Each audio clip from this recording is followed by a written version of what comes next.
نحن الكرد نجينا بمعجزة، لو لا عندنا عمق حضاري كان ما نجينا، كان ذبنا، كان صرنا عرب وصرنا ترك وصرنا فرس وصرنا غير شعوب، لكن بقينا لأنه أجدادنا كانوا عندهم أسرار أن يحتفظوا بهويتهم. لكن هاي الهوية حاليا في عصر العولمة متعرضة لاضطهاد شديد، لازم تغييب وتعتيم ومحاربة ومنع. نعم في حرب. قبل كانوا يقتلونا بالطيارات وبالكيمياوي وبالبنادق وبالدبابات، هسه لسه راح ذاك ما حصل كثير منه، لكن بيحاولوا يقضون علينا ثقافيا. طبعا راح يحاربك انت بمعرض حديثك ذكرت كلمة فخر وفخور، هم راح يحاربونا لحتى نحن ما نعرف انه كلمة فخور كلمة كردية اصلا. لو انت لو ما يحاربوك طبعا راح تعرف انه كلمة فخور كلمة كردية يعني. نعم يا زلمة، خوريه بالافستا يعني المجد. نعم. المجد صحيح. لما انت تعمل شيء عظيم هذا اسمه خوريه بالافستا. نعم، بالبهلوية صارت خوره. انت ما ممكن تفخر الا بشيء مجد انت مساويه، هذا اسمه فخور. خور من الشمس. نعم. الشمس لانه المجد جايه من الشمس. لقب من القاب اهورا مازدا هو خورهومند باللغه البهلويه. نعم. بسملتهم بالكتب المكتوبه باللغه البهلويه الزردشتيه لما يبلشوا يكتبوا عندهم بسمله. البسمله يعني كيف بالقران يقول بسم الله الرحمن الرحيم، عندهم ايضا يقولوا بنام ودنيروغ ودياريه دادار اورمزدي رايو مندي خورهومند. طبعا الكردية سيعتقد انه هاي كلمات غريبه، كل كلمه من كل حرف من هذا اللي ذكرته هي موجوده حاليا في لغتنا اليوم وبنستخدمها يوميا، وهذه هي البسمله. من صفات اهورا مازدا خورهومند يعني ماجد عظيم صاحب الشمس او مثيل الشمس. خورهومند بالضبط صح كلامك. اقول لك انت لو تقدم اوراق علميه ما في جامعه تعترض على كلامك، لانه هاي لسانيات لها قوانين وقواعد. بس انا اذا بتسمحوا لي عم يسالوا تحت، سالوني وانا اجبت بس ما اقتنعوا بالاجابه تبعي. عم يسالوا امتى تاريخ الكرمانجي، اللهجه الكرمانجيه قديش قدمها كتاريخ، يعني اذا في حدا عنده اجابه. يعني جوابه بسيط، اقدم اثر كرمانجي على حسب علمي، اقدم اثر كتابي باللهجه الكرمانجيه هو للمسيحيين الكرد. ذكروا الارمن انه الاكراد المسيحيين بيحكوا بالميدية، هو الارمن بيسموا الكرمانج ميديين بالمناسبه، هاي كمان عرفوها. وذكروا النص، نص عباده المسيحيين الكرد قدماء هو نفسه كرمانجي، والنص اللي بعده يجي مباشره هو اشعار ملاي جزيري، ما في قبله شيء، فما بنعرف بالضبط اللهجه الكرمانجيه هاي اللي مستخدمه حاليا. هذا اوله وهذا وسطه وخاني وصولا الى جقرخين والحاليين الموجودين. لكن امها ايش هاي اللهجه الكرمانجيه؟ امها وين؟ مين امها قبل 1500 سنه، 1600 سنه، 1700 كانوا الناس بيحكوا كرمانجي؟ في ورقه مكتوبه بالكرمانجي؟ لا ما في. في ورقه شيء على الجبل على الحجر على الورق مكتوب سوراني؟ لا ما في. في شيء واحد بهلوي الزواني، يسموه رسميا زواني بهلواني. الزوان يعني زمان، بهلواني البهلويه. شو يعني بهلة؟ شو يعني بهلواني؟ بهلة هو اسم منطقة كردستان الوسطى والجنوبية في العصر الساساني، هو اسم. لما نقول بهلة كانوا بيلفظوها مكتوبة هيك بالنصوص البهلوية، برتا أو بهلة، هي ماخذة اسمها من مين؟ من البارثيين اللي يسمون بالإنجليزي بارثيانز، بارثيين بالعربي بارثيين، ومرات يقولوا فرثيين، اللي هم هذا الشعب اللي اجى من كانوا شو اسمه دولة مملكة ضمن الاتحاد الميدي، وبعد ما اجوا اليونان واسقطوا الدولة الاخامنشية واجوا هذولا الى منطقة كردستان اللي مكتوبين بالقديم برثوان بهلوان، فصارت اسم منطقة ميديا. مرة بالعصور الساسانية مرة بيسموها ميديا، هاي المنطقة الكردية كرمانشاه همدان شهر الزور وهاي المناطق بيسموها مرة بهلة، تلاقيهم مسمينها مرة يقولون ما يعني ماذا يعني الميديا. من هاي الكلمة جاية اسم اللغة، اسم الشعب اللي كان يسكن هنا. طيب مين كان يسكن؟ هسه مين يسكن هون في بهلة؟ هم نفسهم الكرد سكان هاي المنطقة. طيب كلمة بهلة وبالا باقية في اللغة الكردية اليوم؟ أي أثر له؟ نعم باقية بعدة صيغ. كردستان الجنوبية نقول بالا، نفس هاي المنطقة بنسميها بالا، وفي قرى اسمها بالا وأهلها. في عندنا عشيرة كبرى في كردستان الجنوبية اسمهم بالاني، يعني بهلوي. بالاني عشيرة كردية من الزنقلة يسمون بالاني. طيب في شيء ثاني، نعم كلمة بهلة تحولت في العصر الإسلامي بعد ما أجوا، ما في حرف الباء صارت فهلة. طب شو فهلة؟ فهلة وكتبوا بها الشعراء الأكراد، كانوا يكتبوا بها شعر، نوع من الشعر في العصور الإسلامية الوسطى يسموها فهلويات، من كلمة فهلة اللي هي نفسها كلمة بهلة وبالا وبالاني. ومنهم شعب الفيل، في الكرد الفيلية، فيلي من فيلة، فهلة أصبحت فيلة في اللسان الدارج للقبائل الكردية اللي هم الفيليين حاليا، اللي الكلهر واللور واللك نسميهم. أنا فيلي، أنا واحد فيلي. كلمة فيلة اللي ينسب إليها فيلي جاية من كلمة بهلة القديمة اللي هو اسم اللغة. زواني بهلوانيق يعني اللغة البهلوية، ونقول بهلوانيق البهلوي. بهلوان يعني الشعب اللي كان يسكن هنا، البهلوان. وبهلة هو اسم المنطقة هاي كردستان الجنوبية. هي بس لا أكثر. ولا زالت ونقول بالوان حاليا، الكرد يقول بالوان يعني بطل، يعني قوي. هذه هي صحيح كلامك صحيح. وهي هاي نفس الجذر هذا استاذ مشتاق يتقاطع مع كلمة بالاهي وبالا باللغة الكردية، بالضبط، اللي هم سكان نفسه. السهول واللي يشتغلوا بالزراعة يعني. نعم هو نفسه، لأنه البهلوان لما في العصر القديم تقول بالعصر الساساني لما تقول بهلوان هم الكرد أهل، أنا قلتها قبل ما تيجي أنت، هم الكرد اللي أهل المدن والقرى الزراعية. ولما تقول كردان هو الأكراد الكوتشر. نعم، وهو نفس مثل ما الجذر اللي فيه معنى القوة يعني، لما اللي هو تقول البيل. كرمانج ما يعني كوتشر، الكرمانج يعني الكرد الفلاحين واهل المدن. لما تقول كوتشر يعني الكردي اللي بيلف، هذا كردي وهذا كردي، بس هذا اسمه كرمانج، هذا اسمه ايش؟ كوتشر. بالضبط في العصر الساساني نقرأ في النصوص البهلوية كلمتي بهلوان يعني الكرد من أهل الزراعة والمدن. مدن كبرى كانت عندهم ومدن صغرى، وكانت عندهم قرى أهل الزراعة، والكردان هم أهل البادية أهل بين الجبال. هي وضحت راحت انتهى. هذا ردا على قال لي أردوان كان فارسي، لا أردوان كان كردي من البهلوان. طب ليش عير أردشير بأنه طبعا كل أهل القرى الكرمانجي يكره الكوتشر والكوتشر يكره الكرمانجي إلى فترة قريبة، يكرهوا بعض. أهل المدن والزراعة يكرهوا أهل الأغنام والأبقار، لأنه هذول يجوا يأكلوا زراعة هذول، وهي قصة طويلة. ليش الأكراد واحد؟ الكردي عنده مشكلة بدماغه لأنه ما دارس تاريخه بنفسه، بياخذ تاريخه من الآخرين بياخذ. ولا لا أردوان والدولة البارثية أكراد، كذلك الكردان أكراد، كذلك الكرمانج أكراد، اللك أكراد، هاي كلها كردان. لكن هذا بده تدوين. بس ليش مؤرخين ما بيحكوا عنه؟ هون لازم انتم تسألوا ليش. في واحد اسمه مشتاق وفي واحد اسمه الياس وعلي كولو بيحكي غريب عنه، حكي غريب ما بنفهمه. تعالوا انتم شو رأيكم؟ هذا الكلام صحيح غلط؟ هذول بياكلوا تبن، قاعدين بيسبونا، ما بنفهم.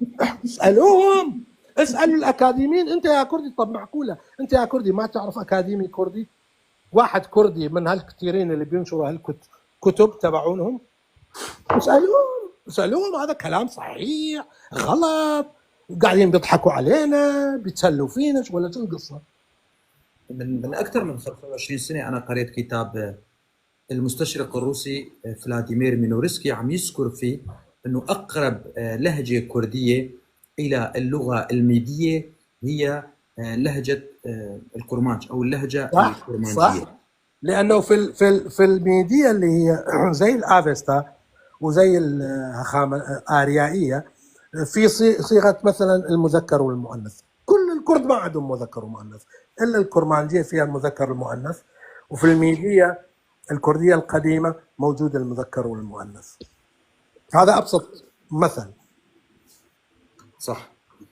يا سيدي راح اضرب مثال عملي قبل ما يسكر الاستاذ علي. هلا نحن بمنطقتنا استاذ مشتاق والكل يسمع استاذ مروان واستاذ علي، اخواننا الكوتشر يقولوا فلانكس ديماني. نحن هلا ما حدا منا فكر انه شو معناها، حتى لما تروح على المعجم الكلمه يعني رغم انه هي ملفوظه ومنطوقه نعم. والكلمه حيه، لكن ما حدا عرفها، ما سوى لها ديفينيشن. يعني هي مشكله اللغه الكرديه انه ما في ديفينيشن للكلمات، الكلمات ما لها معنى مضبوط، ما لها معنى، ما حدا كاتب كتاب عنه، من وين يجي؟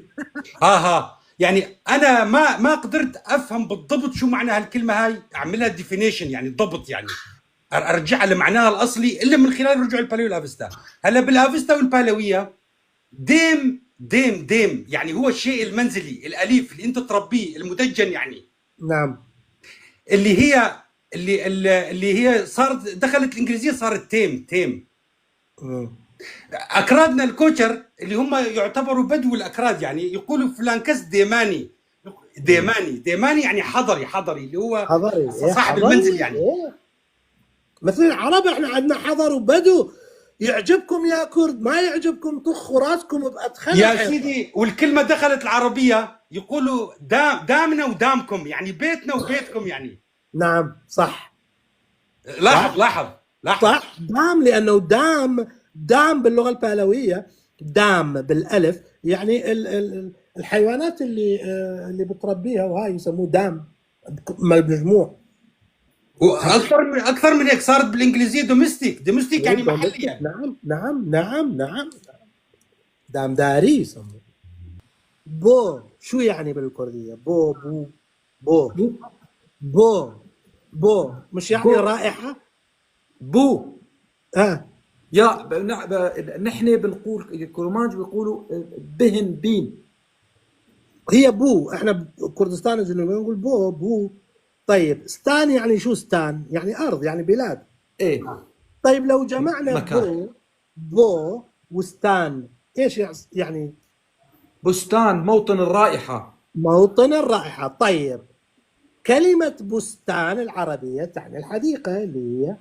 هل في اثر تاريخي بهلوي، ما نقول كردي، بهلوي نرجع له؟ لانه في كرد احنا بكردستان الجنوبيه نقول بوستان يعني باخ، نقول باخ لكن ايضا نقول بوستان نقوله مثل الحديقه الصغيره نقول بوستان. مكتوب نصا في نص معنوي بهلوي كلمه اكثر من كلمه بوذستان.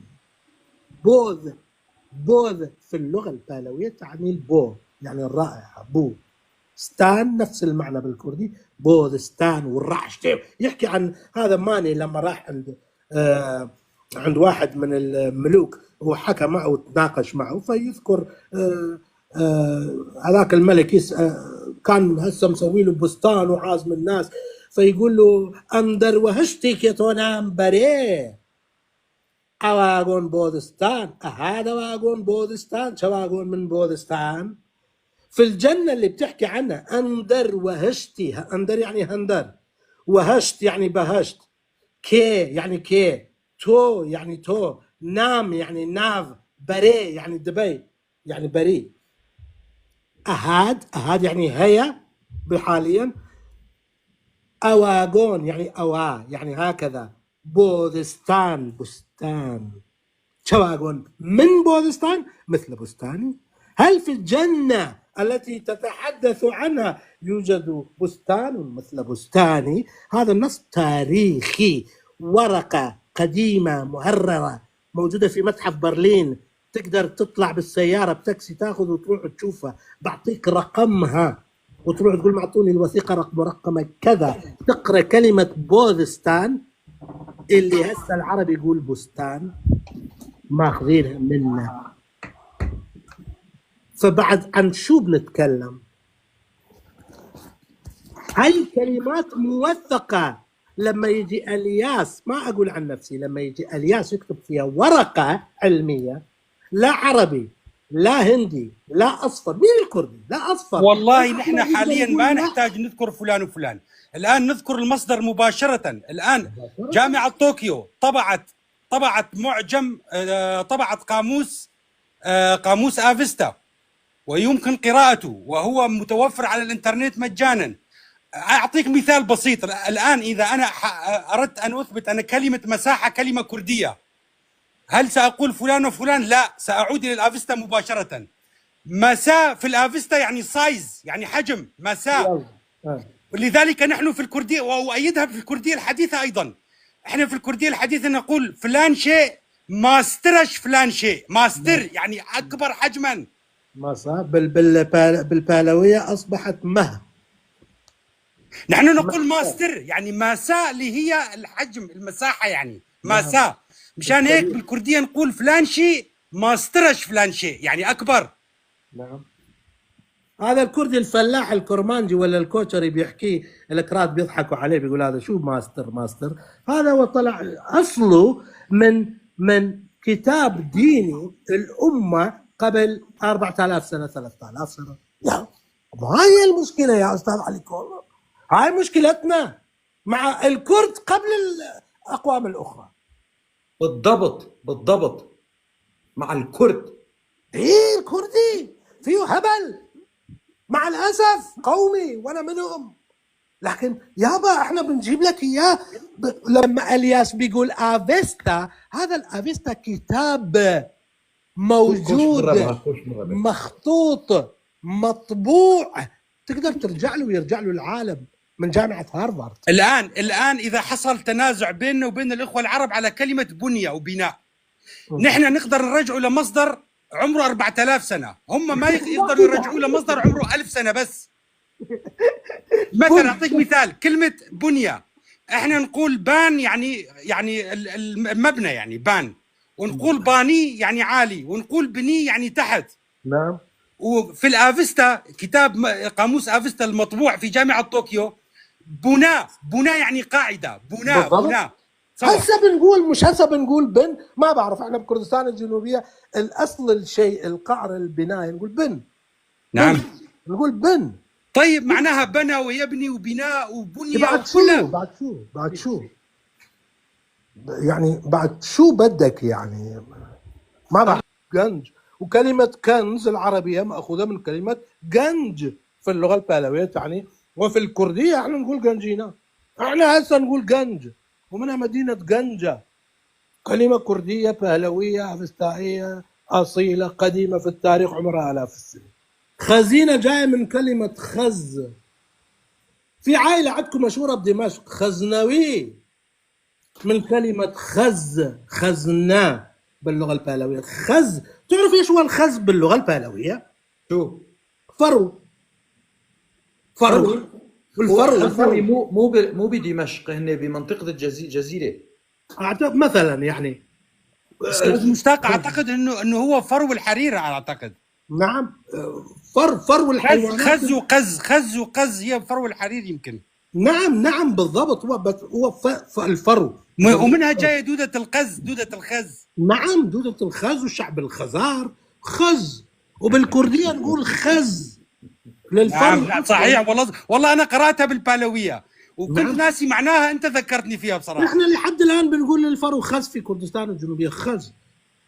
انواع من القماش كمان يسموه خز. ونقول الحرير اللي مصنوع من نسميه هوريشم اللي هي ابريشم نحن بنقول هافرمش. ايه نفسه عندنا يقولوا هافريشم. ايه هافرمش ابريشم بالبهلويه ابريشم. كثير يعني، حتى في كثير كلمات نحن بنستخدمها بالشام وهي اساسها كردي يعني. هلا فهمت، حتى في عنا جامع ذيك اليوم ذكرت عن الشام، في عنا جامع اسمه، بتعرفوا اسمه جامع كردان. هلا عرفت انه معناتها كردان الناس اللي بتشتغل يعني، اللي بتشتغل بالرعايه يعني، بتشتغل مو يعني مو مدني يعني، بيشتغل يعني خارج المدينه. وعنا هذا جامع مسمينه بالحي، وهذا طبعا تسميه قديمه يعني، كيف اجت لدمشق وسموا الجامع بهالاسم هلا كمان عرفتها. طبعا في يعني في معلومات وفيره، انا بس بتمنى هالمعلومات اللي عم يحكوها يعني كل مثلا تحكي كلمة الأستاذ الياس ولا الأستاذ مشتاق، يعني يسجلوا يعني هي الكلمة ويعطوا المعاني تبعها بالبهلوي ولين أساسها ويفندوها، يعني مثل ويسووا بصفحة على أي شيء على أي موقع تواصل اجتماعي لنجمعها نحن بهي الشكل لتنطبع بشكل كتاب كمان ليستفيد منه أكبر عدد ممكن. وهي الحالة ممكنة اليوم، ما في شيء صعب يعني. حتى لو كان الكتاب على شكل ديجيتال، يعني مو شرط يكون ورقي، تحسن هذا الشيء تنشره عن طريق النت، يعني كتاب ينتشر كديجيتال لتستفيد منه كل الناس، لانه المعلومات اللي عم يحكوها عن معلومات وفيرة جدا، غير ممكن انه نحسن نحفظها نحن، لهيك لازم تكون تتوثق، وحتى هي الوثيقة نحسن نستفيد منها، مو نحن كل الناس كل الشعب الكردي. مروان، فعلا معلومات. احنا عندنا معلومات لو احكي لها يعني تسوي شويه مشاكل بين العربيه وعلاقتها بالكرديه والبهلويه. تتخيل انت ذكرت كلمه جامع اللي هي بالعربيه جامعه، كلمه حديثه، بالعربيه الاصليه يقولون ايش؟ مسجد. نعم، هي كلمة جامع كلمة كردية يعني جامع. مسجد كمان بهلويه، اذا مو صحيح صح لي مسجد المعلومه. مسجد مسجد مسجد بهلويه. مزقفت بالله بالأساس. نعم. طيب بالكرديه طيب حاليا نقول مسجد. مز يعني شو مز؟ يعني مزداء او رمزداء يعني. فهي مشاكل تحدث، الصلاة نفسها، الصيام نفسه، اتركنا يعني في اشياء يا خطيرة. سيدي واشياء اكثر من هاي، يعني في كلمات تعتبر اصيله في العربيه الان بكل سهوله نقدر نرجعها لاصولها الكرديه. كلمه ذكر وكلمه انثى شو اصولها؟ ما مفكر فيها. لانه عمليه التناسل بالنسبه للرجل والمراه، بالنسبه للرجل العضو الذكري للخارج، بالنسبه للتناسل المراه يتم من الداخل. مشان هيك ذكر اصلها ذاكير، ذا يعني الولاده، وكير هو العضو الذكري. لما نجي على انثى اللي هي اينزا، اين باللغه الكرديه القديمه يعني داخل، واللي اجت منها كلمه اين اللي هو الجمعه، لانه الجمعه مقدسه بالكرديه، هي تضم كل الايام الكرديه الاخرى يعني. نعم. اينزا هي عمليه التناسل من الداخل تصير بالنسبه للانثى يعني. والله صحيح جدا ومعقولة جدا. لا اكثر من هيك، حتى اسماء النطفه مني، الاستاذ مشتاق يعرف انه بالافستا بالبهلويه كلمه ما موجوده اللي بمعنى المي يعني ما لما نقول ما ني يعني ماء النكاح، لانه نياب باللغه الكرديه يعني نكحه. ماني يعني ماء النكاح، ماني. كلمة جين، الجين، الجينوم، الجينات اللي هي اصل هذا جايه من الكلمه جين. اوه انت جيت على كلمه فظيعه، من كلمه جان. اوه جينا باللغه جين باللغه الافستانيه معناها الخصائص الوراثيه المتناقله من الاباء للاجداد. جين. نعم، واللي بنسميه احنا جان. مشان هيك اسم المراه بالافستا جينا، اجت منها جيندا اللي هي موجوده حاليا باللغه الكرديه، اجت منها الاعضاء التناسليه، يعني كلمات النكاح جان جونيك الى اخره. نعم، جينا اصبحت جن فيما بعد. اصبحت جينيولوجي باللغه الانجليزيه اللي هو التناسل، يعني تعرف انت تشيلكي جون خوار، تشيلكي جون خوار، جون جيش نفسها اي جزري هات يا جون جونك جان جن، حتى قلتنا جن جاتيا الانجليزيه ده جينيولوجي، حتى كلمه هجين اللي هي باللغه العربيه. نعم. ها جين هاجين يعني هاجين، لانه ها باللغه الكرديه اللي لما يكون يعني طرفين مشتركين بشيء واحد باللغه الكرديه تبدا بها. نعم. يعني هم يعني هم هاي صارت هاجين. نعم. هذاك اليوم شفت فيديو الفلاح كرماندي من باكور يحكي على شويه حطب، ما بعرف مرته شو يقول هشكه يعني هشكه يعني يابس. فورا تذكرت كتاب عظيم زردشتي مكتوب باللغه البهلويه اسمه يا ايادغاري زراران، يعني ذكرى عشيره الزراران. هذول كانوا اول عشيره وقبيله امنوا بالدين الزردشتي ودافعوا عن الدين الزردشتي حسب ما يقال في التاريخ الزردشتي. فكانت عندهم مملكه جنبهم غير زردشتيه، فهذاك الملك هددهم قال اذا ما رجعتوا عن الدين الزردشتي بسوي فيكم كذا وكذا. فشو قال؟ عباره باللغه البهلويه هشك خوريم وتخيم سوزيم. هشك خوريم يعني ناكل. هشك سوزيم ودخيم خوريم. هشك سوزيم يعني نحرق اليابس، ودخيم خيم يعني خام، النبات الخام الأخضر، خوريم لو ناكل أخضركم. هذه هي اللغة البهلوية، لغتكم القديمة يا كرد، هذا هو دينكم الزردشتي القديم. العرب لما سيقول نحرق الأخضر نحرق اليابس والأخضر وكذا، هاي موجودة قبل آلاف السنين في كتاب مال أجدادكم، بيقولوا هشك سوزيم يعني نحرق اليابس، ودخيم خوريم، خيم صارت خام بالكردية. يا سيدي هشك صايره هارش وهارد بالانجليزيه، وسوزيم صايره سوت بالانجليزيه. فهذا هو أهمية أنه تعرفوا تاريخكم يا كرد لغتكم. وشكرا جزيلا، وأنا متأسف على الإطالة، متأسفين على الإطالة رغم أنه أكيد استفادتوا. وأشكر الأخ العزيز علي كولا، أنا حبيت بس أسلم عليه وأطلع لكن استمرينا لهالوقت، فشكرا جزيلا وأبوس عيونكم وشودان شاد بيت يا أخوان. شفبار شفبار بهنفين بي شباب مني خوش سر تشافي مسر سريمه تعتوا خوش سلافوريس لا بوريس.